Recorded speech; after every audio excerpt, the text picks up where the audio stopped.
അമ്മ സംസാരിക്കുന്നതായി കാണുന്ന സന്ദർഭങ്ങൾ വളരെ കുറവാണ്, വാക്കുകളും കുറവാണ്. എന്നാൽ ഭാഗ്യവതിയായ അമ്മ സംസാരിക്കുന്ന വേളകളൊക്കെ വിശുദ്ധ വേദപുസ്തകത്തിന്റെ ചരിത്രത്തിലും സന്ദർഭങ്ങളിലും വളരെ അധികം പ്രാധാന്യവും പ്രസക്തവുമാണെന്ന് നമുക്ക് മനസ്സിലാക്കാനായിട്ട് സാധിക്കും.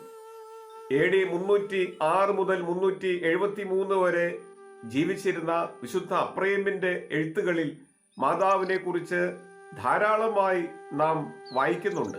സഭയുടെ പിതാക്കന്മാരായ വിശുദ്ധ ഇഗ്നാത്തിയോസ്, എപ്പിഫാനോസ് തുടങ്ങിയ പിതാക്കന്മാർ അലക്സാന്ദ്രിയയിലെ വിശുദ്ധ കൂറിലോസ് എന്ന പിതാവിനോട് ഒരുമിച്ച് മറ്റനേകം പിതാക്കന്മാരുടെ എഴുത്തുകളോട് ചേർത്ത് ഭാഗ്യവതിയായ അമ്മയുടെ വൈശിഷ്ട്യത്തെക്കുറിച്ച് മനസ്സിലാക്കാൻ സുറിയാനി സഭയ്ക്ക് സാധിക്കുന്നു എന്നുള്ളത് വളരെ പ്രധാനപ്പെട്ട ഒരു